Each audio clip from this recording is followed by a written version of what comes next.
திருநாடுகளின் நாயகர் கலைஞர் அவர்களின் பங்களிப்பை நினைவூட்டும் புகைப்பட தொகுப்பினை மாண்புமிகு முதலமைச்சர் அவர்கள் பார்வையிடுகிறார்கள்.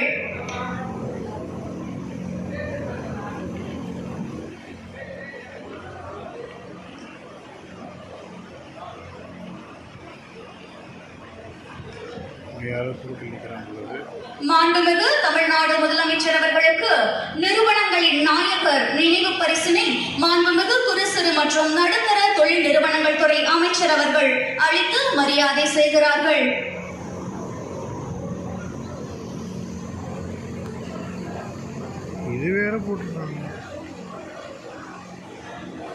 இந்தியாவிலேயே முதல் முறையாக MSME நிறுவனங்களுக்கென தனி கொள்கை வெளியீடு, சிறுதொழில் முனைவோர்களை ஊக்குவிக்கும் வண்ணம் கலைஞரின் செயல்பாடுகள் புகைப்பட தொகுப்பில் காட்சிப்படுத்தப்பட்டுள்ளன.